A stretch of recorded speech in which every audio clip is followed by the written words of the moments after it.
we'll talk about a little later about the dunk contest. But I just like the little twists and turns that they added to the other events. And then, of course, All Star game, being a basketball guy, that's, the most fun game to watch. I think out of all of the All-Star games, I think the NBA game is the most fun and the most exciting. And, again, with the format, I think the format makes it a little more exciting because there's something on the line. So guys compete a little harder, towards the end. And so I just thought it was a lot of fun, and Steph Curry just put on the show. Normally the All Star game is about alley oops and dunks, and Steph just took the roof off the place with his shooting, and it was just a lot of fun. So that was my takeaway from the weekend.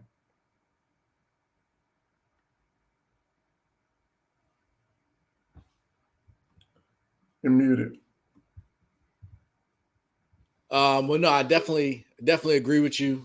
There was a great weekend, and I think it was one of the better weekends that I've seen in a little while. The game was competitive. I will say they definitely picked it up. I liked a lot of the changes. The skills challenge, I really liked how they evolved that into a bigger event for one. But ultimately, the differences on the different teams and putting people together, I thought that was cool.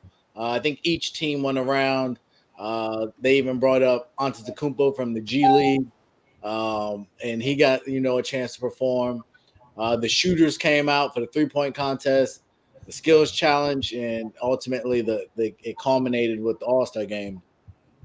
I will say I felt this way for a couple of years now. But I felt like the 3-point competition has been better than the dunk contest for years. Obviously, it's common knowledge now. Everybody's bashing this year's dunk contest. But even last year, I think it was when Steph went on a run at the end to win it. It's been really competitive this year with Karl-Anthony Towns with the Mountain Dew ball. And me and Conman, shout out to Conman, was talking on Friday about we actually joked that Karl-Anthony Towns is even in it. And it's like, what is he doing in there? He doesn't even shoot a ton of threes. On that team, you think of Russell and Edwards, and he walked out of there with it really going away. Like he came out in that final round like a man possessed. So Jordan Woods must have had him ready to go.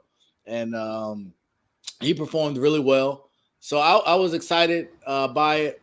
And I'll get to the actual All-Star game here in just a minute. John asked how you think LeBron felt after the game, watching Curry shoot all those threes to go back to Westbrook. That's cool. I've seen that tweet a bit. I imagine he looks away, and we'll get into the Lakers and where they're at right now, but I'm sure that didn't help the situation that they got going on in LA. Excuse me. But we do have my man Jay that's joined us. Still, hey, what's up, fellas? The beard hasn't quite come back yet, Jay. So we had the baby-faced assassin last night. We got middle-faced age Jay here today. Jay, what's going on, brother? I'm good, man. Just finished up on Bring It not that long ago.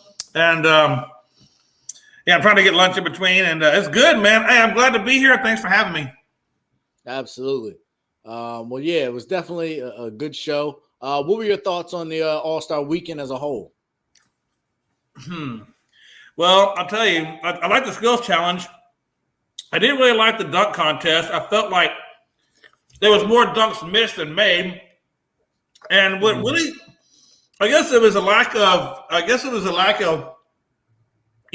original. What's up, Trotter? That's my guy.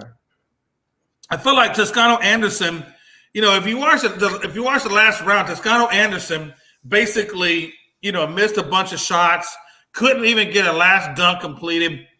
And all really that Obi Toppin had to do was put basket and dunk, and you're good. You don't got to do anything creative. Just put the damn and you're good, and you win. And now, obviously, he went a little bit more, but that's what he did behind the back, and he hit it off the glass and put it in. It was good. But I feel like when I look at past dunk contests, I look at this dunk contest. Number one, they just couldn't even make hardly in their shots. And number two, the originality just wasn't there. And I guess maybe I just kind of missed the Vince Young days when he put the whole elbow into the rim. And I guess I kind of miss, I just miss a lot of that old action, man. And I just feel like that it's almost kind of gotten a little bit watered down, And Jalen Green, by the way, did not help out the Rockets' case when he missed like 7 shots and he's trying to do that whole thing. I was so disappointed in him, man. I was really excited to see what he could bring because that young fella, he's got some rockets in his cast because that guy can really get up. So I really thought that he was going to bring something, and so he was really disappointed. I think the most disappointed I was in him. Oh, absolutely. Absolutely. As a matter of fact, I think at one point, I even think they were booing him at one point. It was pretty rough. Yeah, I saw videos that while Cole Anthony was about to do his dunk, Kareem walked out. Yeah, he was dipped. He was over it. Shaq, there's been a bunch of Shaq, that Shaq face was classic. Years this year. But with that being said, I think we can kind of tap into it. And you heard from really all of us so far. Obviously, the dunk contest was a big letdown. That was supposed to be the crescendo event. That's what everything builds to. It was a great night up until the dunk contest. For what it's worth, me and Con Man was talking about this on Friday and was like, they need stars. It's one thing for shooters. You can have some no-name shooters. When you have no-name dunkers, then you definitely got to have people bringing it. And they did not bring it. So with that in mind, Jay, kind of what do you think are maybe a tweak or two that they could make to make the dunk contest kind of reinvigorate itself? By the way, I thought John Morant should have been one of them. As high-flying as John Morant is, that dude should have absolutely been in the dunk contest. I was a little disappointed in that. But in terms of tweaks, what can I think they can do? Well, obviously, I think they need to audition for it, to be honest with you. I think if you bring in who you're going to bring in. Hey, look, your first qualifying round to even be in the dunk contest is show me your 3 best dunks. And then if you can make the dunk without missing it, okay, great. And then you're in the contest. We're not judging you. I just want to see you complete 3 dunks, that I know you can do, and then we'll put you in the contest and you're good to go. Because I think the problem with the dunk contest is the product that they're putting out, especially you saw it this year, really exposed it. And like you said, not enough stars. You get the B guys that stay on the pine and don't do nothing. Now these are the guys that are trying to come in and do the dunk contest. But these guys don't have the talent to do the dunk contest like it should be done. So I think there needs to be almost like a competency that you can make your dunks, and then we'll put you in the competition. You go out there, and then we'll score you so that I know that the product you're putting before the fans is a competent product. No, I think that's actually a great point. Something I hadn't thought about. But I will say, to your point of having kind of in line with that is, I felt like Toscano Anderson and even I think it was Cole Anthony were trying dunks that I don't think they ever made in practice. I agree. The dunk that it was Jalen Green, the one he tried from the baseline that he was trying to complete, I find it hard to believe that he ever made that dunk. Toscano Anderson, I think, tried to do the elbow in the rim, and he didn't even come close. I think he got a fingertip. Yeah, I feel like they got there, and maybe they thought, I can't really do this, but the momentum of the crowd will get me going. But when you don't have big-time stars, you also get people that you get on that huge stage and you crumble on that big stage. And I think we saw that as well, that when the lights came on, Cole Anthony and Toscano Anderson aren't even great in-game dunkers. So I don't know how they managed to make it. I agree with you, Jay, with Ja. Obviously, I think he's somebody that we wanted to see. We did get a dunk contest, and this has happened in years past in the All-Star game. Giannis actually had some explosive dunks as well, so he might be somebody that we could potentially see at some point. It would be nice if the stars would still do it. I think star-wise, it's been a while since we had stars. I remember when Dwight and Nate Robinson were going back and forth. Zach LaVine and Aaron Gordon. He wasn't really stars. And I think that's really the point of it, is that the stars are a lot of times the stars are made, as a result of the dunk contest because Yeah. a lot of these guys, that's their coming out party. Whether the Zach Levines and Aaron Gordons, wasn't nobody really checking for these guys before that dunk contest. They were kind of under the radar guys. And even Nate Robinson, he wasn't really a star. Like, a lot of guys are made. Spud Webb, the list Yeah. goes on and on. A lot of guys, such as Tabalos, Jason Steve Richardson. Brown. Yeah, you know what I'm saying? So I think it's one of those things where it can be either it's one or the other. Either your star is made or or it's never going to come at all, and you just get exposed. Yeah, and I guess it's unfortunate in past years that Aaron Gordon never won because now they've jaded him to doing it, and now we're And I stuck get it, man. with Yeah. Obi Toppin and the rest Hey, of man, them. don't do that. Don't do that to my Nick. This is the only thing that we can celebrate all season. If Obi Toppin was in any other dunk contest, he doesn't get out of the first round. But Now, you know what though? I'm gonna show him a little love. Like some of those things were really creative. It just didn't have the power. Like Right. it was just like, you know what I mean? Like if he would That's have, important. put the power element to it when he completed them dunks, I think he would have got more love.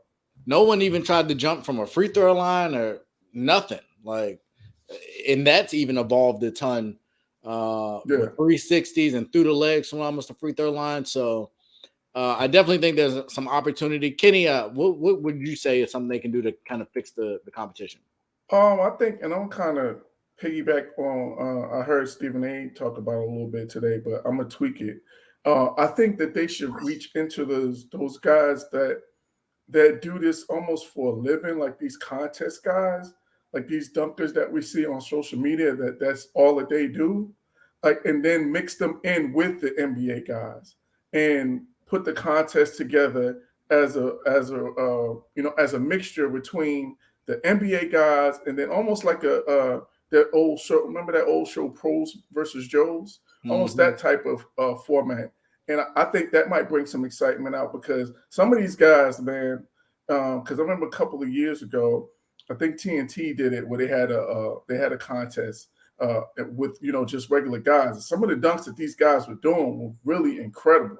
And now you see some stuff on social media where it's some crazy dunks that these guys can do. And to Jay's point, this is what they do all the time, so they know that they can make these dunks. So I think if we mix them in with the pro guys, I think that might bring a level of excitement to the contest and also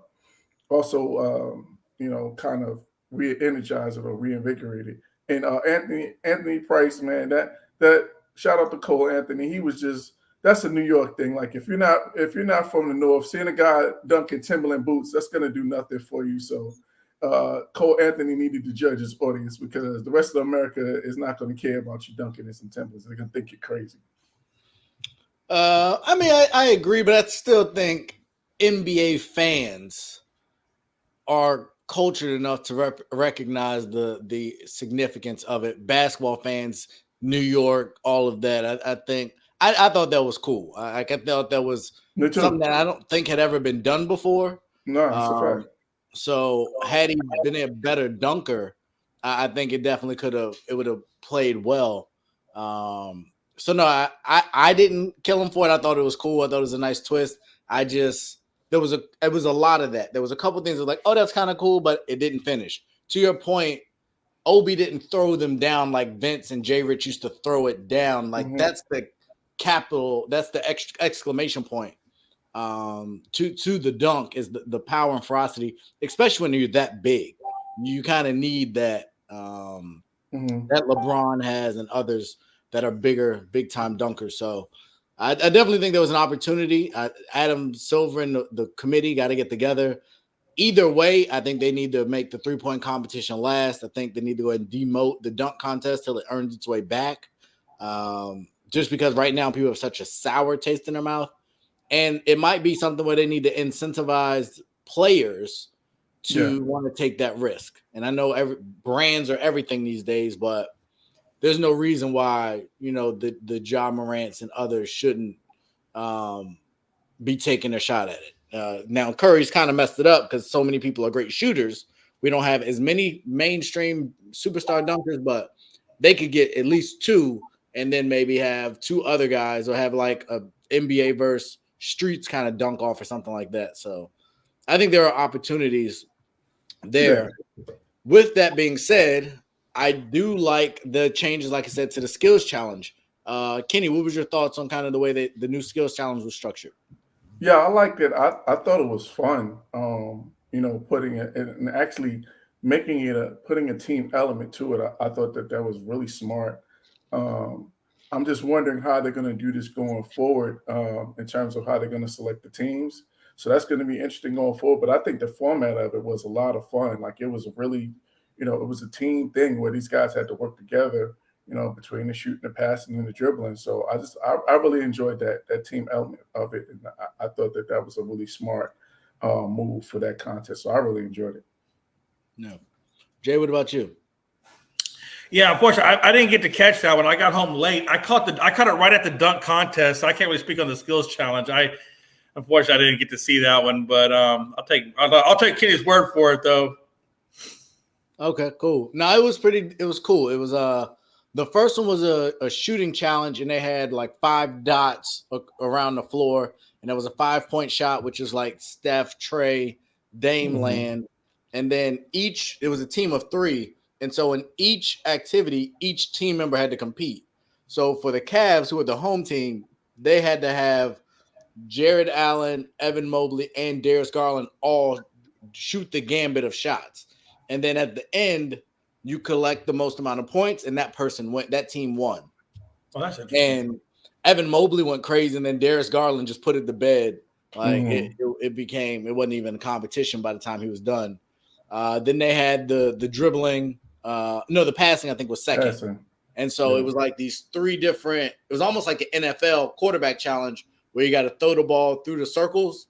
But they move from different spots. Yeah, it's pretty cool. It was like choreographed, and it was different distances. So you got more points for each throw. And I thought that was pretty cool. And then the last one was like the gauntlet. And then it was a half-court shot to win it all. And I think I forget who hit the shot. It was the second person. Mobley, yeah, he hit it. I think he switched it, matter of fact. Yeah. And Cleveland brought it home. So I really liked the charity aspect. I know LeBron's school won some stuff. Was one of them. So it's 2 charities competing against each other. I think baseball does that too, maybe in the home run derby. I'm not sure. You hit for charity with that. Yeah. So the bigger takeaway for me is hopefully the NFL is watching, because y'all. Oh, hell yeah.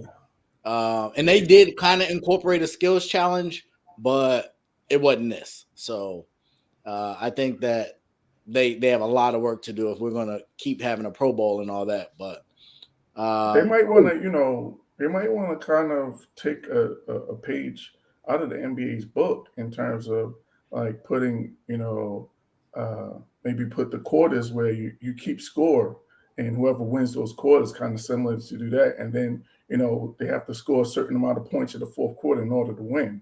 So maybe that will increase the competition level, because we noticed like these last couple of years, like that fourth quarter, like these guys are really guarding. Yeah. So I think if they do something like that, that might make it a little more competitive. I tell you what though, too, Kenny, on the same aspect, man, is like I feel like with the NFL, they got to pay these guys more than $40,000 or $80,000. That really to them is nothing. That's like $8. I mean, especially when you're putting your career on the line, because let's be honest, man, you tweak an ACL or whatever freak injury you get, and if you're really playing football, you're done. You know what I mean? Like you're putting your career on the line almost. And I don't know how the NBA does it. I don't know if the NBA pays. I'm sure they pay them, but I don't know like how good their pay scale is. But I know football is as physical as football is. I would rather see them do away with the Pro Bowl and just go to a straight skills challenge like what Ray's talking about. I think that'd be a lot. Just cut it at the skills challenge and you're good. Yeah, I think that's the difficulty to a certain extent, because hockey is a physical game and they still have a pretty good all-star game. So I think you can have a good all-star game with, in a physical sport, but there's just the NFL has some things to fix. The MI6 Sports Network, we definitely will cover the Juwan Howard. He called it a fight. I don't know if I'd call it a fight per se, but there was definitely an altercation. Yeah. It was a really good throw. Yeah. It was an interesting choice. I saw another video of somebody was slapping some guy, and I don't know if Juwan Howard was inspired by that or not, or where that came from. But we'll get to that in just a minute. But obviously, the big finale was the All-Star game, and I was surprised that some players that came out shooting and going, and others I was a little disappointed. Ja didn't give us a lot. He gave us 2 dunks, but he wasn't really going for points. Luka didn't really seem like he was trying to put up a bunch of points. DeMar DeRozan, who's been on a crazy hot streak, wasn't super aggressive. It was kind of like there's these stars and all-stars, and then there's like the superstars. And then you had the Giannis's, the Embiids, the LeBrons, the Currys that just kind of took the game over. So ultimately, Jay, what was kind of your biggest takeaway from the actual All-Star game? My takeaway was number one. Hey, congratulations, LeBron! You won, and that's great. I think my biggest takeaway is that I guess it made it for a really good pickup game. Honestly, it made for a really good pickup game. I'll tell you this: it was a hell of a lot more entertaining to watch than watching the NFL, or even I think pretty much just NFL, because I know MLB still has a pretty good All-Star game, so I really can't say nothing about the MLB, but. Yeah, I think it was entertaining. I think it was good for the sport. I like the pickup challenge. I like seeing, you pick your own team rather than keeping it East versus West. I think it makes it a little bit more exciting. Okay, cool. What you got for us, Kenny? Yeah, I just think it was one of them things where it was either one or the other. Either guys were going super hard and was really into it, or guys was in vacation mode or all-star break mode where they were just like, yo, I'm just going to get up and down, a couple times. Then, I'm going to use this as almost like a semi-rest day. I think that's what it was. Because like you said, it was no in between. Either guys was getting out there, was getting up and down and was really going, was attacking and was trying to make it happen, or guys was just out there, just chilling and kind of, just going just enough to break a sweat. So it was, and that happens a lot of times, because a lot of guys don't really get a whole lot of minutes. You notice in that fourth quarter, it wasn't no subs in that fourth quarter. Them guys ran it all, they played it all the way through. To that point, I was surprised because late in that game, Melo Ball was actually on the floor. Yeah, I was surprised too. For Team Durant, and I think he airballed a 3 or something, but I was surprised because, to your point, typically that's when they lock down. And he was out there, which I thought said a lot about him. But I did think that part was interesting to your point. Yeah, definitely. And I don't know. I guess because it was untimed, maybe that's the coaches calling weren't as aware of getting subs in. I guess it's a little, it's a lot easier as a coach to do things based off the clock. So I think the fact that it was untimed made it a little. They weren't as cognizant of getting guys in, maybe. But I just love the you got a little bit of everything. You had guys attacking the baskets, you got your lobs, you got your dunks, and then you got Steph Curry just going crazy and just shooting from everywhere on the floor. So I just think you got a nice mix of everything, and like Jay said, it's just the ultimate pickup game. And it was just fun seeing them guys go up and down, and you could just tell, the guys was enjoying competing against each other. And then in the fourth quarter, when that target score, when it got to that point, guys was really guarding, guys was really trying to win. And so I just think that made it, that's always my favorite game. I wonder, and it was really kind of goes for all the different ones, right? The skills challenge, the dunk contest, and the actual game itself. What if they put money line purses up there for grabs? You know what I'm saying? I think people tend to play harder when they're playing for money. The winning team, I want to say, for each quarter they won. I think it was like $100,000. Yeah, for they win the winning for their charity. And I'm not sure, but I gotta fact check this. But I think the winning team gets a bigger share. But I they do. Check that. I think it's double whatever the other team gets. Okay.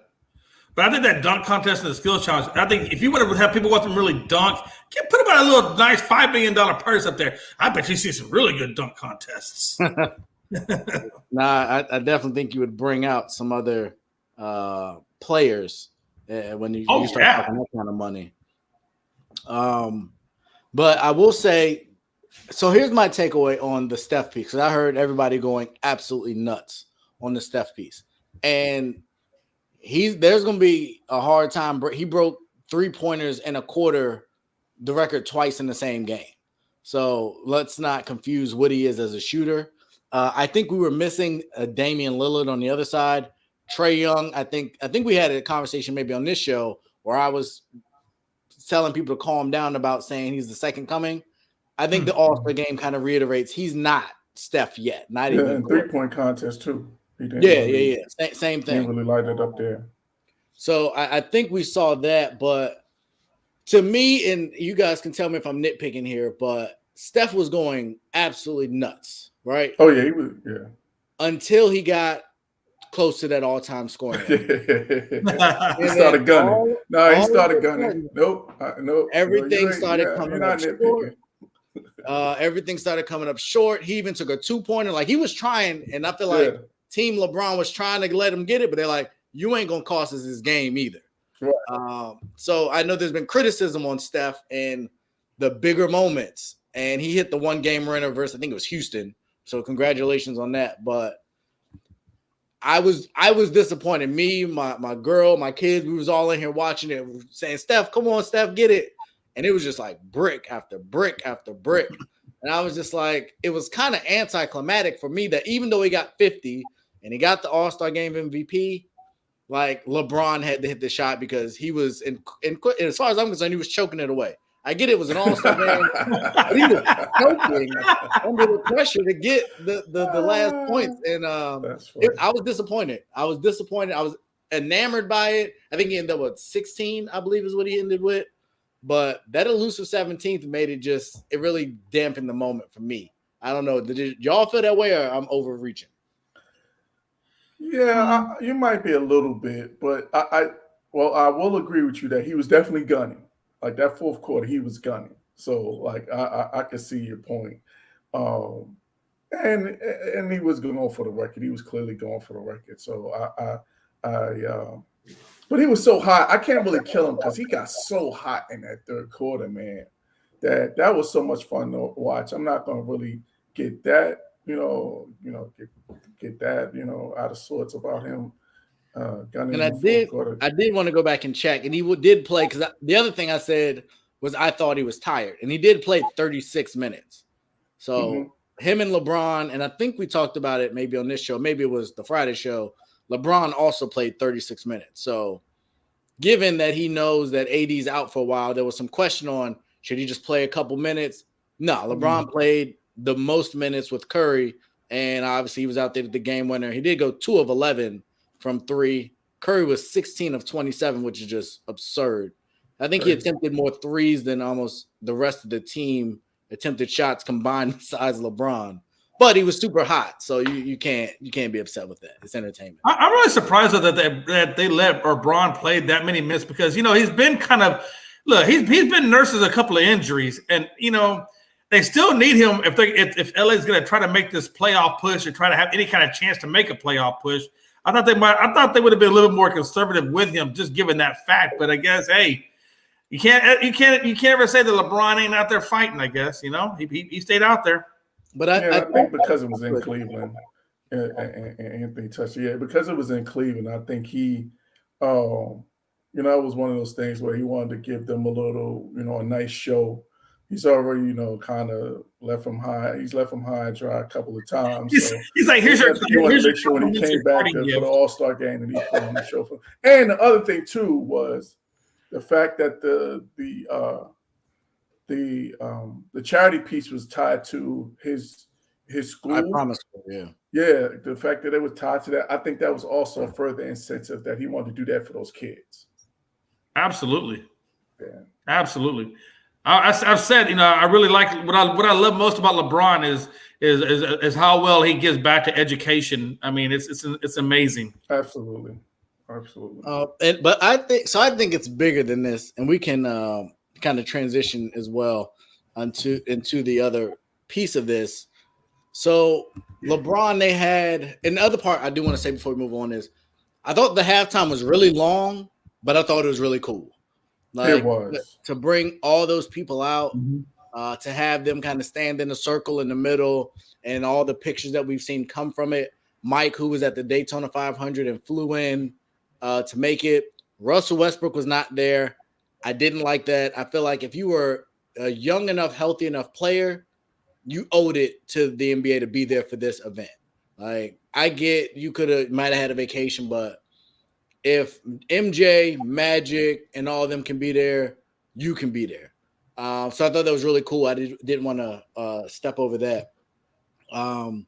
But I also think LeBron, and there was an interview he did, and I forget who it was with, but he said, and he reiterated, he believes in his mind he is the greatest player of all time after he beat Golden State. And so I think we're seeing a LeBron now that, for lack of a better term, doesn't care. He's going to play as many minutes as he wants in All-Star game. He's going to maximize every moment, whether that's racking up a bunch of points. He's made it very clear, I'm not closing the door and coming back to Cleveland. Apparently there's a rift between him and the Lakers. He said, whoever drafts my son, that's where I'm going. I don't care about the money. So I think he's at a place in his life where he's like, I'm going to do what makes me happy. And I'm not really worried about Rob Pelinka or anybody's management. I'm going to control my own narrative. And I think that's what we saw. And if he gets hurt in the process, I believe he believes that his legacy is cemented as the greatest. So he doesn't care. Everything at this point is just icing on the cake.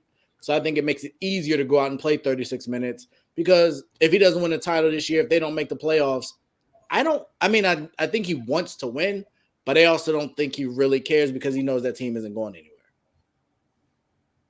Yeah, no, I don't disagree. I think it's one of those things where he has his eyes on two things. He has his eyes on his legacy now that he's getting closer to the end of his career, and I think he realizes that that was probably his last. This is probably his last chance to, that last ring that he got is more than likely going to be his last one. So I think that right now he's just thinking about his legacy, and he's thinking about his numbers. And I think he wants to make sure that he finishes as he's already the all-time leading scorer in terms of regular season and playoffs. I think he wants to catch Kareem Abdul-Jabbar, and then once he does that, and he's just like, yo, I have nothing else to prove, and I'm going to do this thing my way, to Ray's point. And he's been the leader of this whole player empowerment movement. So this is kind of on brand for him in terms of him deciding and choosing, deciding his own fate. He's not putting it in the hands of these franchises. He's putting he's putting the power in his hands, and he's going to decide how he ends his career. And I think it's commendable, the part that he wants to play with his son. I think that's super commendable. And who wouldn't want to, go out for their last year or whatever the case may be? What better way to go out is to play the NBA with your son, and not only your son, but your namesake. Like, there's no, greater reward I could see him having besides, the NBA, the championships, than to be able to play on the same court with his son. So, I get where he's coming from. But, of course he's going to say that he's the GOAT, but, He's not. He's not. That's and of course he's going to, speak his narrative and create his narrative. That's kind of, on brand for LeBron. And so this is one of those things where he's trying to start shaping a narrative and trying to, put those things out there. That's going to Mike's point, that he's putting these things out there to kind of start to shape his narrative and make sure that people kind of try to run with it. Because you do have some people out there, but it's not just Shannon Sharpe. It's a lot of young people out there that think LeBron James is the GOAT. Got you. So with that being said, Jay, there's been some reports that LeBron wanted the Lakers to make a move at the deadline. He was upset that they did not make the John Wall trade for Russ. And the fact that they just stood pat and then came out and said that LeBron was okay with standing pat apparently has ruffled a lot of feathers between Clutch Sports, so to speak, and LeBron's camp and the Lakers. Obviously, most of us don't think the Lakers were going really anywhere anyway, but does this added potential rift change the direction of the Lakers either this season or next season, in your opinion, Jay? I think it has to. I mean, everybody's kind of come out and voiced their opinion. Magic's kind of voiced his opinion about the Lakers. Now you got Jenny Buss and and Pelinka and Laker ownership saying that they support the benching of Russ in the fourth quarter and things like that. And of course, people are starting to look at Bron as La GM or whatever. I mean, there's a lot of things going on that just puts a lot of toxicity in this Lakers team. So I think you almost have to move on from it. Will they? I mean, of course, that's neither here nor there. I mean, who knows? But if you look at Bronny's not coming in until LeBron turns 40. So I don't know, if the Lakers are going to. I mean, the Lakers could possibly draft a Bronny. I mean, there's no saying that they wouldn't. But yeah, I think this Lakers team is done, and I don't know if LeBron goes back to Cleveland. I mean, I don't know if Cleveland wants him back because Cleveland, quite honestly, doesn't need him back. They're playing good right now at the number 4 seed. These guys are playing lights out, and if Bron comes back, he's probably going to want to make some changes. So if Bron has to come back, he's going to delay the maturation process of Cleveland. So I don't think he goes back to Cleveland as much as he says he's not closing the door. I think Cleveland itself is closing the door. Wouldn't that be something LeBron wants to? Because they were in the same interview, they were asking LeBron which jersey he would wear when he goes into the Hall of Fame, and he was non-committal in really any team. But that would be something for Cleveland to kind of Heisman LeBron on his trying to go out. Because I agree with you 100%. Cleveland's ascending, and I don't see how LeBron fits with that current roster, the way it's currently constructed. Garland's best with the ball in his hands, and there's 2 big guys down low, so the lane would be, in essence, kind of clogged for him. So I just don't think he fits. Don't forget about Sexton. Collins. Yeah, that's a whole nother piece. So I don't know necessarily what he would do in that scenario, where he would potentially go. Maybe he could look at trying to go to Phoenix and play with Chris Paul. I don't think they've ever got a chance to play together yet. Mm-hmm. But yeah, that will finish the Banana Boat tour. So, but with everybody else to do that, Phoenix has to pay a lot of people here soon. They might not be able to keep Chris Paul, Devin Booker, Ayton, Bridges, Johnson, and bring in LeBron. Granted, he said to play with Bronny, he would take the pay cut.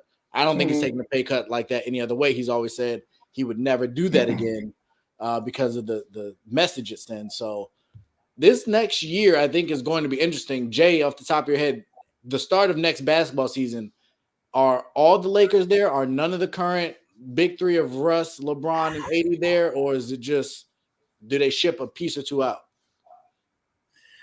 Wow, I think you know what, and I don't think Bron's contract ends next year. I think Bron comes back so I don't think they trade Bron. I think Bron will be back next year unless he just forces his way out of there, tells him I don't want to play. I think Bron comes back. Really quick, Anthony, I think he can leave the year after that, so that would be kind of that situation of, do you let him leave for nothing or would you trade him? But who's really going to at a 38 or he'll be 38 when he goes into that one. Who's going to trade for an aging LeBron? I mean, aging injured LeBron. I mean, I just can't imagine anybody. I mean, what would they offer for him? Maybe at his age and his injury levels, I just don't think he commands them as much as what they're going to want. Yeah, I could actually see them probably trying to move both of those guys because both of them will be on expiring deals. Him of LeBron and Westbrook. I'm sorry. Oh, Westbrook. No. Him and Westbrook, they'll be on expiring deals next year. So it's a possibility that could just that's true. They could they could blow this thing up and start it all over because that would create that's what $60-something million of cap space or something like that. I think Russ makes, I think, They both, 47 next Russ year. is at 40 and LeBron's got to be at 30 something.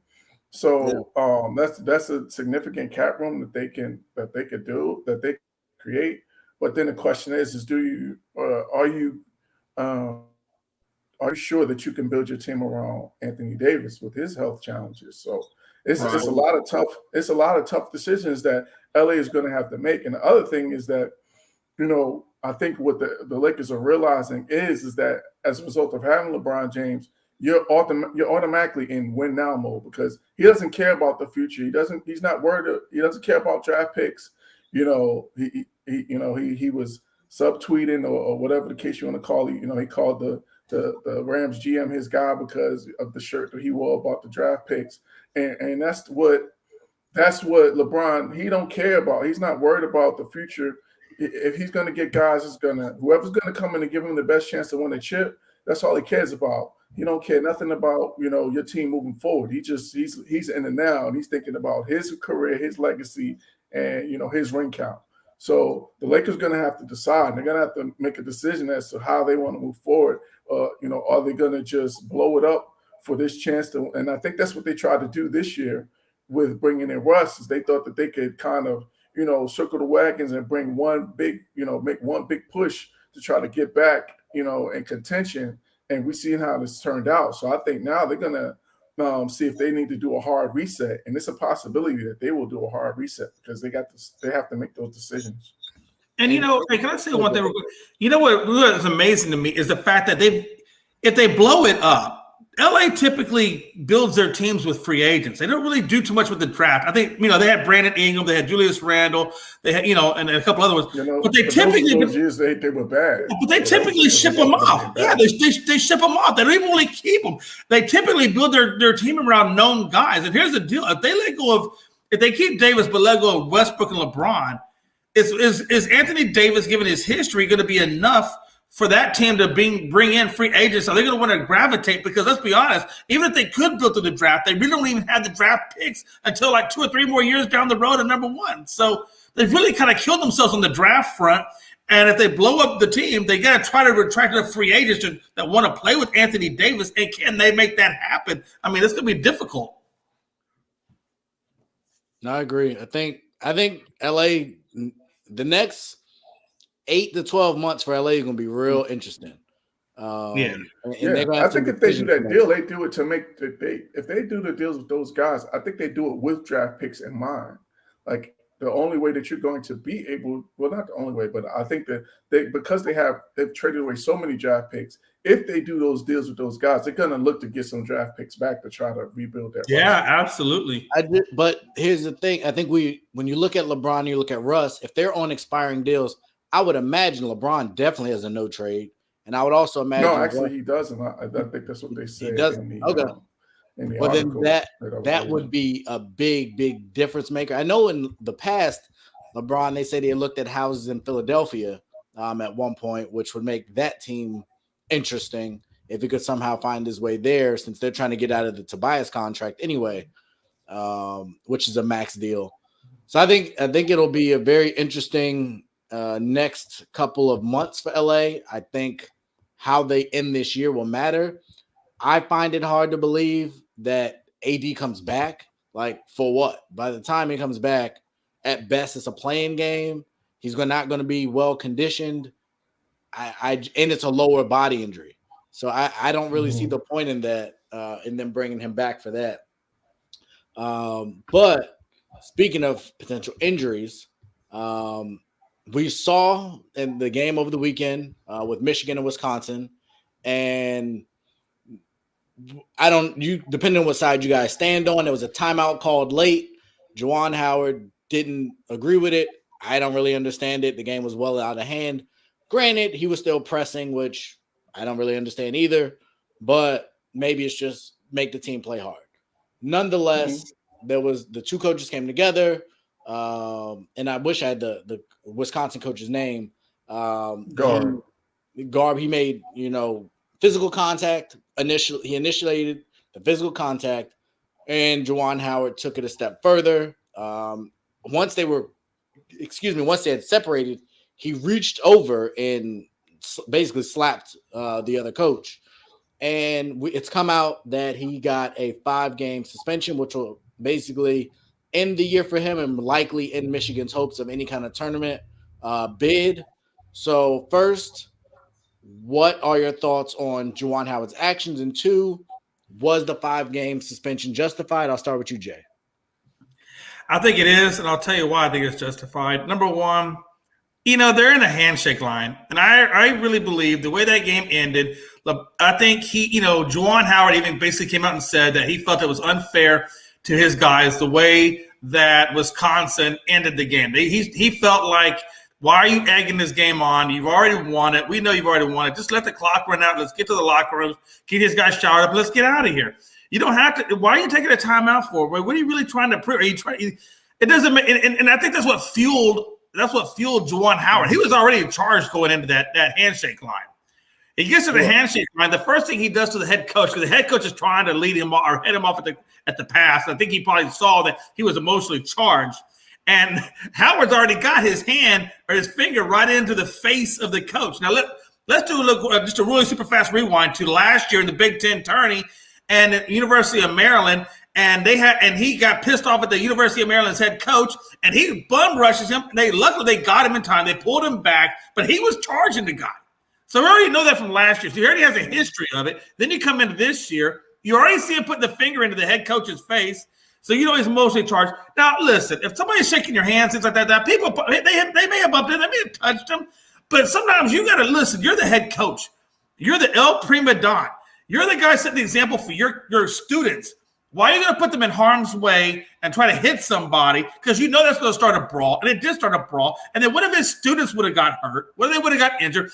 Staff members from the Wisconsin team were injured and affected by it because they already said and came out and filed an issue with the NCAA that charged all this. So why are you going to put your students in a predicament that they don't need to be involved in? You put yourself in a predicament you don't belong in. You have a history of it. At what point do you say, you know what, I need to be held accountable for this?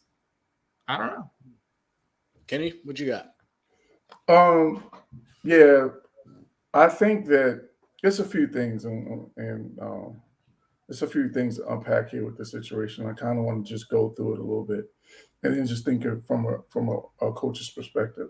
So when you look at the video of it, you can see that Juwan Howard was going in the straight line. He shook his hand and he said what he wanted to say and he kept on moving.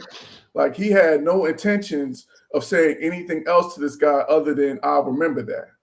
But then Coach Gard took it upon himself to grab the guy by the arm and try to explain. And come on, in that situation, there's no explanation that you're going to tell me at that particular point in time that's going to justify that action. That's one of those things where after the fact, once we get, get back in the locker room after the press conference or whatever the case may be, then we talk about it then. But then at that particular point, competitive juices are flowing, guys are still keyed up and emotional. So he knew that wasn't he should have, I should say he knew. He should have known that at that particular time, it wasn't the time in which to confront him about that situation. And then another thing is you don't grab no grown man by his arm and grab and hold the guy like, hey, yo, come talk to me right now. You're already starting a situation by doing that. You do that to kids. You grab kids by the arm to get their attention when you want to make sure that they hear what you have to say. But you don't do that to a grown man. So that was another thing. Then the other part was that he wasn't even talking to the assistant coach. He was talking to Greg Gard. And then the assistant coach injected himself into the situation. And I don't know what he said, but clearly he said something that set Juwan off. And that's why he got mushed in the face. So, but having said all of that, Juwan Howard is totally in the wrong. There's no, to Jay's point, you have to be the bigger person in that situation, and you have to show your team how to be composed. And so I think that's one of those things. This is going to be a learning situation for Juwan Howard. And my last statement is that this isn't. We got to be careful in terms of saying, of categorizing guys a certain way, because Juwan Howard has been one of the most. His reputation as a person and as a man is nothing but first class. He's been nothing but first class throughout between his college career, between his pro career, and his resume in terms of how people speak of him very highly. And just knowing and having had a chance to interact with him on a few occasions, because my uncle played for the Wizards, so they were teammates for a few years. And every time I saw the guy, he was just nothing but class. He always made sure that he came and spoke to the family. He was always a classy guy. So I don't think that this is necessarily an indication of who he is as a person. So we got to be, careful about that. But having said that, I think that his statement, and I read his statement, him apologizing, he understands now that I don't think that we'll ever see this ever happen again from him, because that will be the true test of who he is as a person, is that he learns from this situation and it doesn't happen again. But there was some triggering that was done on both sides. So I think that this was something on both sides, that there was issues or responsibility or blame needs to be shared. But the ultimate blame goes to Juwan Howard. He has to be better. No, I completely agree with really both of you. I agree that it wasn't just some angry black man that just slapped somebody for no reason, but you can't do that. And it led to players throwing real punches. And the other part to me is, and this is just kind of I'm not really from the hood, but just a street tactic of, you went in somebody else's neighborhood and started a fight. Like, we saw what happened in Detroit. Like, it could have been really bad had fans or other people got involved, because you were grossly outnumbered. And in the world we live in today, you cannot put those kids in that position.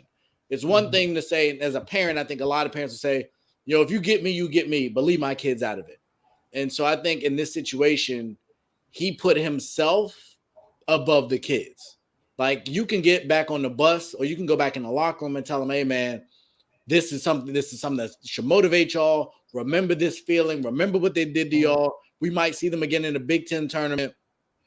This could have been a rallying cry. That was not the time or place to respond that way, even if he touched him. Like, I'm not going to go overly into the dichotomy of the race aspect of this, but you cannot do that. And to your point, Jay, he has had the dust up before where it didn't get to this point, but I've seen, I guess, this on 2 occasions. And to your point, Kenny, I didn't see any of this in Juwan Howard, especially the last couple of years in the league.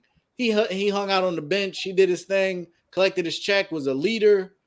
And I was really surprised and really disappointed that it got to this point. I understand the emotion. I understand what it's like to be embarrassed. By all accounts, they've underperformed this year.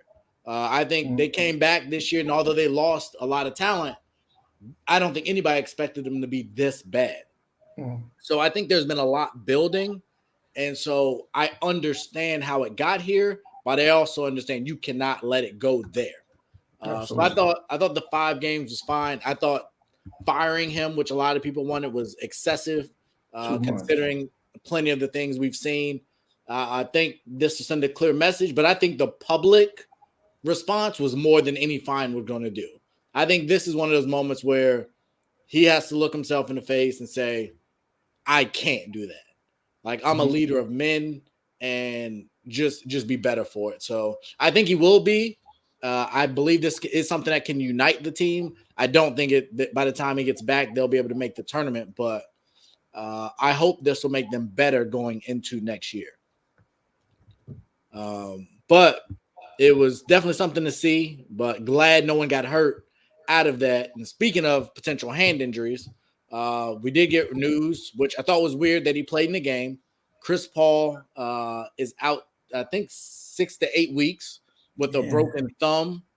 And again, he played in the All-Star game, which if I'm what is his name? Monty. He just wanted to get the assist record. I hear you. Yeah. But he came in and he shot the ball. He didn't even pass it. When he finally did get the ball, he shot a left-handed layup and it didn't go in.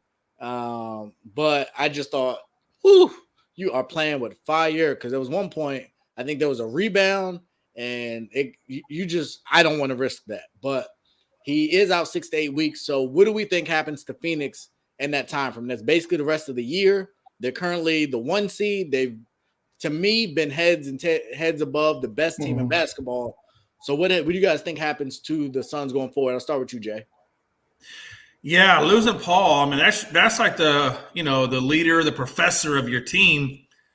But the team, it depends on how the team reacts to the loss. I mean, the team has enough talent that they should be able to hold on to, first or, maybe best, second, or I think, they wouldn't slip down any further than 3, I don't think. I think they have enough talent to stay within the top 3. But, you're going to get Paul back. If anything, you get Paul on the shelf for 6 to 8 weeks, while his finger heals. You go, look, that finger going to heal. And then the rest of your body is going to heal. Or it's going to at least be very well rested going into the playoffs. So probably this could be a blessing in disguise, because given with Paul's age, now you're going to let him rest up, let that finger get straight, and then you're going to have a very well-rested Chris Paul, energized Chris Paul, ready to get back on the court, Chris Paul, coming back to this team, and that could be very dangerous and very explosive. So I think it looks like, oh, my God, they lost Chris Paul for 6 to 8 weeks, but maybe this could be a blessing in disguise for Phoenix, depending on how you look at it. And just kind of, Jay, to your point, they are still 6.5 games above the 2 seed. Yeah. They're 8 games above Memphis, who's the 3 seed. They are 9-1 in their last 10. So they've shown they are really good. I think the other piece to this is when you have that MVP discussion, I think this is Devin Booker is your turn. We've seen what Ja has done and how he's elevated Memphis, even though they were good when he was out. He makes them go. And as other teams start to get healthier, I think Devin Booker is going to have an opportunity to establish himself as a superstar. So I'm very curious to see how his role changes, how he leads this team, whether they go on a slide or if they can maintain, whether it be treading water or even, maintain the pace that they were doing. So I definitely think that'll be interesting. Kenny, what's your thoughts? Yeah, I agree with you. I think this is an opportunity for Devin Booker to really establish himself even more as a leader, because Chris Paul is a dominant voice. He's he has that personality as a dominant leader. So I think that it's an opportunity for him as well. They do the young guy campaign who stepped up when he got hurt last year.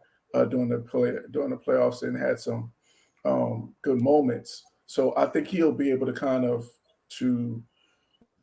cause them to tread water, for lack of a better term. And I think Devin Booker is going to have to be more of a playmaker as well. So this is going to add more to Devin Booker's plate. And to your point, Ray, I think this makes him even more of, this adds more to his resume in terms of his superstar status. If he's able to continue to score as well as make plays for his teammates and get those guys open shots. So I think this is an opportunity for him to really, cement his status as, the alpha male for this team. And also the other point that Jay made is that as long as they tread water, I think as long as they're able to be 500 because of that lead that they have, if they could just play 500 ball, they should be able to not slip too far, like Jay said, to maybe 2 or 3 at the worst. So I think, and another great point that you made, Jay, is that his age that's a definite blessing in disguise, because we know that, Chris Paul has had issues with injuries, and the fact that he hopefully got this injury now and kind of got it out of the way. And, this leads to him being, super healthy and super rested and strengthened going into the playoffs. So I think that this is it could be a blessing in disguise, to Jay's point. No, I definitely agree with that. I would say the other piece too, and I kind of forgot about it, DeAndre Ayton's in the contract year. Like they didn't give him that extension. Yeah. So I think this is as big of an opportunity for him to say, I am that max guy. Because they offered him, I think it was like 4 years, $80 million. And he was like, nah, I want to be a max guy. So JaVale McGee's played really well. Yeah. If you want that money, you better go get it in this time frame. So I think it'll be really interesting to see kind of, how they navigate it. what DeAndre Ayton becomes, if he can take that next step to become a dominant force and not just the third wheel on a championship team. But I think that it'll be really interesting to see there. So the last piece we do have for the NBA is Goran Dragic. And for me, a surprise move, which I guess the rich get richer, they just keep piling up, is choosing to go to the Brooklyn Nets. For you guys, is that big deal, no deal? Does that put them over the top? What does that do for them in the East? And Kenny, I'll start with you. I wouldn't say it's a big deal. I think it's a piece that can help them because, you have another guy that can on the floor that can make plays, especially those games when Kyrie, those home games when Kyrie can't play. You got an extra guy and another ball handler out there on the floor that can make plays. I think that helps. And also a veteran that's been through it. So I think it's a bit of an upgrade because Patty Mills is more of a spot-up shooter than he is a playmaker. So you put him on the floor as well as Seth Curry, who's also more of a spot-up shooter than he is a playmaker. So I think that helps them in terms of having another ball handler and another playmaker on the team. But I don't know how much he really has left in the tank. I think that's the biggest question. So I think it's a piece that'll help them.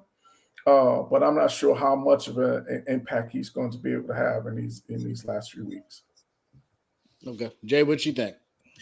Yeah, I think with Goran Dragic, he gives you another, like to Kenny's point, another shooter. But I think he also gives you he's going to come off the bench, so I would imagine he would come off the bench and take over for Ben Simmons. Is Ben Simmons on the point? Are they running him with the point right now? With him? Well, I'm assuming that he. I know Kyrie Irving kind of takes it. He's not going to play shooting guard. I can probably bet that. Yeah, right. Yeah, it definitely wouldn't be a shooting guard, right? That's right.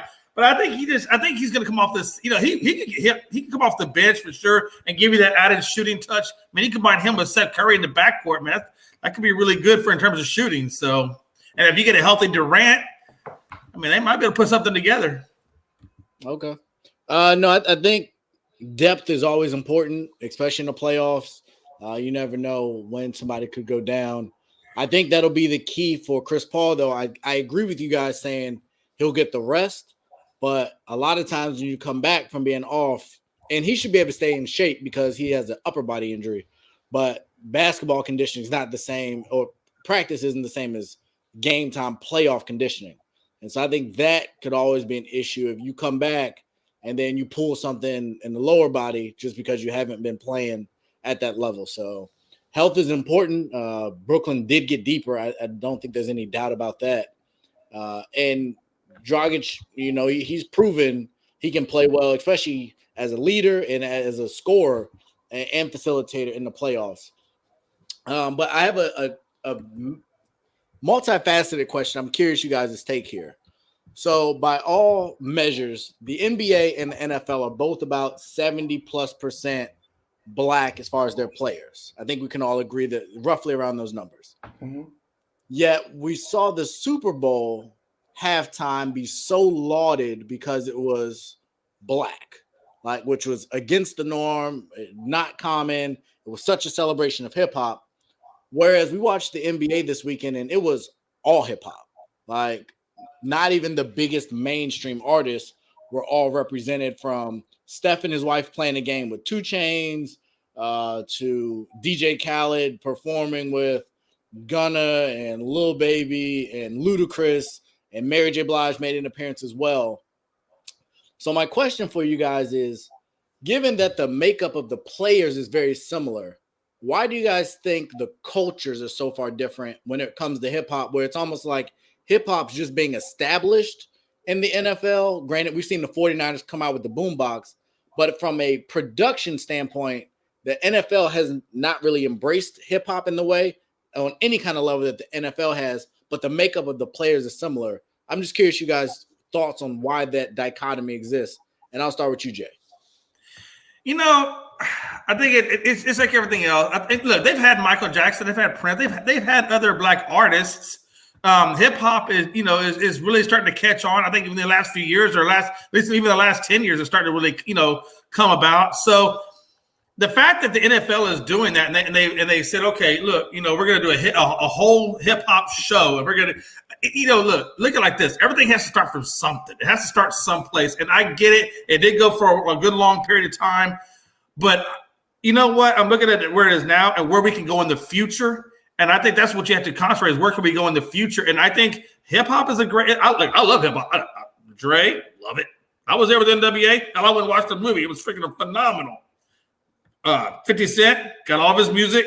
Eminem, Snoop. I definitely got a lot of Snoop stuff. I've had Snoop since he first came into it with Gin and Juice and everything else. So I love all these artists. Mary J. Blige, I got it. The Rain, I got it. So I think that everybody else is starting to get it too. It may have taken a little while longer to get hip hop into the game, but they're there, they're here, and I think it's where we go from here is what matters. And I agree. It is a large African American population in the sports, and it is sad that it's taking us this long to get hip hop involved in it, but it's here, and I don't think it's going to leave, which is good. Kenny, what do you think? Yeah, I think with the NFL, I don't think that it's a coincidence that this all happened once Jay-Z became a part of the I guess the curating of the NFL halftime. So I think that's a big reason as to why we've seen more of it, and then also I think it's an embrace of the culture and embrace of this social media generation that we're in. And I think they realize that the NFL is starting to realize that in order to get the bang that you really want for your buck, like you're going to have to cater to the millennials. Because I think, a few years back, before, they kind of were out of the loop and they were kind of like, almost, stuck in it. Because I remember a couple of years back, they had the Who, I think it was one year for the halftime show. So I think it was one of those things where they didn't have people that had the pulse of of society as a part of the decision making process. And I think now that they now that they have the Jay-Z's of the world as a part of their process, they're getting more of an understanding as to what drives the culture. And I think that's really the biggest thing. Like you said, the NBA they've always been I guess thought forward, I guess is the term is that they've always kind of watched the trends, they've always catered to in terms of opening up internationally. They've always kind of been ahead of the curve. That's the term I'm looking for. They've always been ahead of the curve in terms of their thinking and their mindset, even when it comes to from international players and, all the way down. So I think it's just one of those things where the NFL is just, they're finally catching up, and the NBA has always been, tapped into the culture. Cool. No, I definitely think that matters. And we'd be foolish not to believe that Jay-Z didn't play a role. I will be curious to see going forward if that continues or if they kind of go back to business as usual. I don't know, Taylor Swift or Miley Cyrus or I don't know, someone like that. But it is something that I think speaks to maybe a change. And so another change that was surprising to me, I've been on a couple different platforms saying I thought Brian Flores' career was over, that this lawsuit was going to be the end of him. And Pittsburgh said not so fast. And so he has been hired in Pittsburgh. And so I'll start with you, Kenny. Kind of, what are your thoughts on that? Is it a token hire? Do you think he generally believes in him? Is he just standing by him? Just kind of, what are your overall thoughts on that hiring? No, I think he's standing by him, and salute to Mike Tomlin for doing that. He gave him he added on top of the linebacker coaches the senior defensive assistant. So I think he made a concerted effort to make sure that this was not just a token hire, but that he gave him, some, I guess, for lack of a better term, some clout, or with his job title. He made sure he added something to it to put some respect on his name.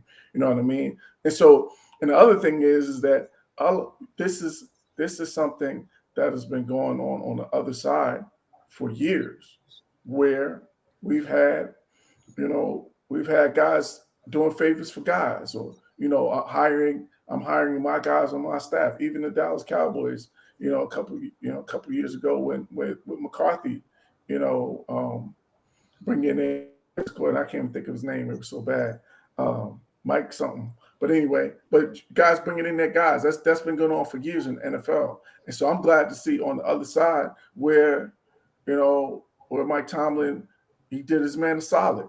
And also another thing that can't be lost is the fact that the Rooney Rule was established by was named in honor of the former Pittsburgh Steelers owner.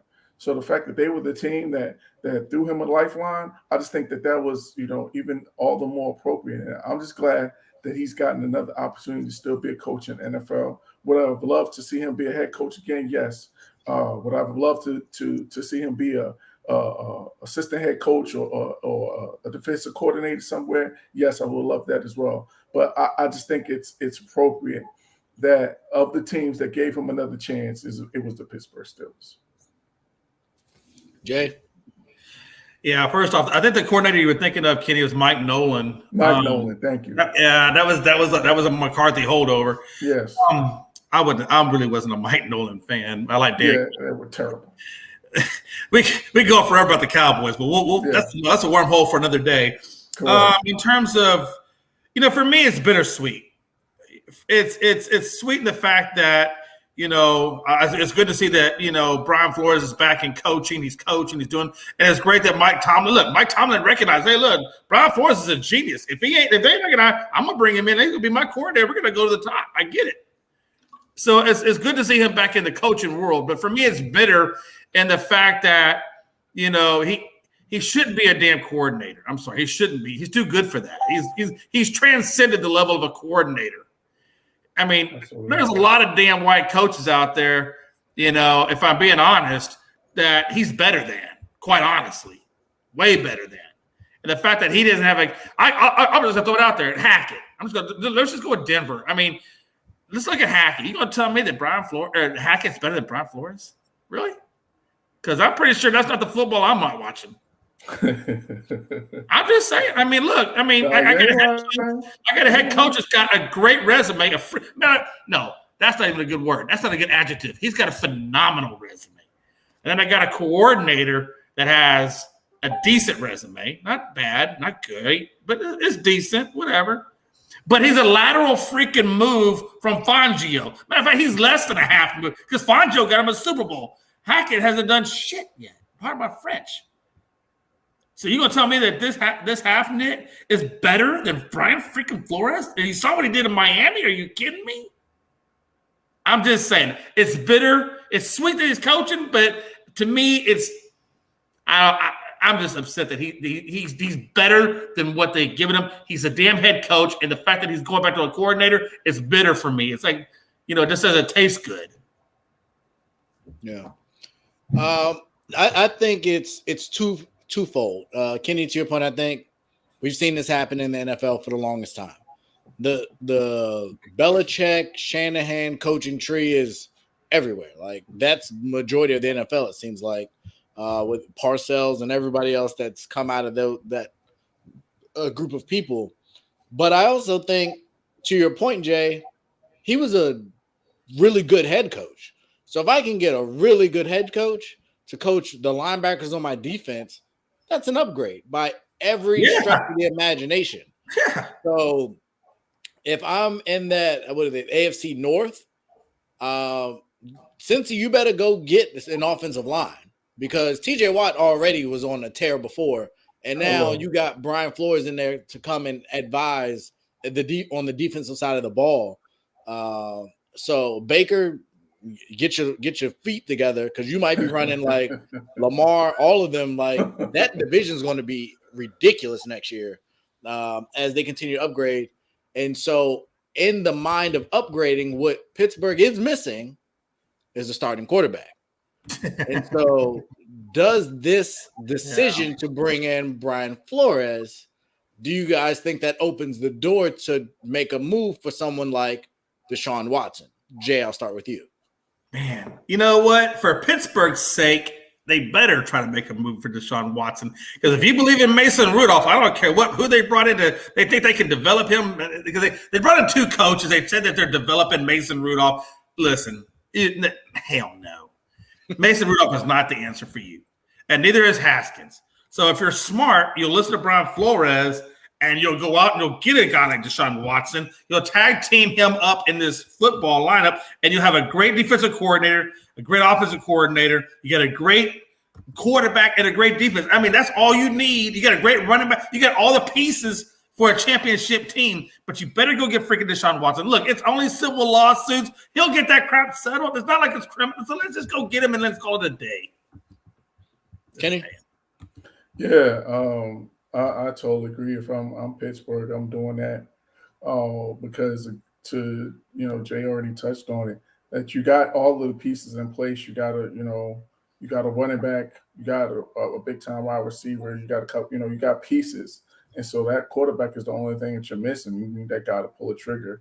And nobody believes in Mason Rudolph or Dwayne Haskins. So you want to replace a former face of the franchise with another in that franchise. And unless you're doing a Russell Wilson, unless you're doing out of the other options, Jimmy Garoppolo.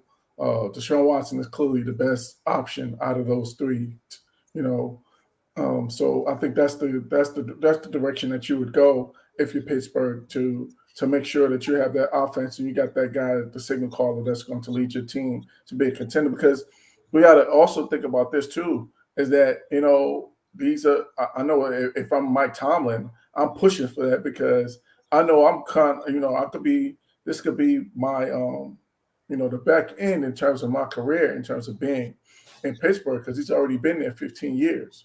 So, this could be the guy that I could ride off into the sunset with and get another Super Bowl title on my way out the door. So I think if I'm Mike Tomlin, I'm really pushing for that. And again, he's the best option of the guys that are available. Yeah, I agree. I think that's a huge upgrade, and it's a quarterback of the future. Russell Wilson is kind of middle of the road. Exactly. He's getting up there. He's in his mid 33 or 34 or something like that. So he's an older quarterback because of the running and the hits he's taken. Right. I don't think Kirk Cousins is necessarily a long-term answer. No. Deshaun Watson, I think, is still 26, I believe. 26 or 27, I think. You could have him for the next 10 years in that environment, which prolongs Mike Tomlin's career, although I don't think he's in jeopardy, never having a losing season. But I just think it makes too much sense. And Pittsburgh's not a huge media capital. It's not like him going to New York or LA or Dallas or something like that. He could kind of just hang out. The city's not a really thriving per se, not like that, but it's not a city of lights. It's not that kind of city. Exactly. It's a blue-collar, a lot of off-field distractions. Right. So I think that could also be a good fit to kind of fade the black, so to speak, but also produce at a high level. I think the team is there. You guys mentioned the wide receiver and running back. They got a pretty nice tight end as well. So absolutely. I think it's Hiremuth or whatever. So I think it's a great situation for him. I think it makes too much sense. I don't know what you have to give up to get him. You might could sign and trade Juju or something like that because I think they're trying to get out off of him and maybe someone else, maybe some draft picks. But I think you make that decision yesterday if you have the opportunity to do so. Well, there'll be draft picks, Ray. I promise you. There's going to be some draft picks involved for Deshaun. Yeah. And he's 26, going on 27. They're going to get him in the prime years. He's worth it. And for that matter, he had a year off. So exactly. That's one. He's coming back well rested. Ready to go. You're going to get a guy for the next 8 or 9 years. Oh, easily. Yeah, absolutely. Yeah. Well, fellas, that is our show. I definitely appreciate you guys jumping on. It's going to be a rough week. It's already been a little tough with no NBA, no NFL, no MLB. It is. I mean, I like hockey, but I don't like it like I like everything else. So Thursday, come on Thursday. Let's get these games going. Yeah, well, NBA will be back Thursday, so at least we'll have some games to watch. So yeah, excited for that. Hopefully everybody rests up. The players, use your security, watch who you're Please. with, like just have a good time, Get but an Uber. get Need an to, Uber, all of that. Live car service, man. Did you imagine if you're the Uber guy picking up an athlete? Oh. I'd be like, no. Can you sign this for me real quick? Sign it. Don't fight anybody. Don't snatch anything from someone. Yeah. Like, I don't think there's a ton of distractions in Cleveland, so I imagine most of them have left Cleveland. Oh, Wherever they you got the went- first thing smoking. It's Wherever freezing you out there. went, just chill out, come back. Let's finish the year. It's been a great year. But fellas, appreciate y'all, and we will see you on Thursday. Y'all all have a great evening, and thank you so much for tuning in. Have a good night. Whole sports all plays. Whole sports all plays. Whole sports all plays. 365, we making up plays. You talking the game, get you to the days.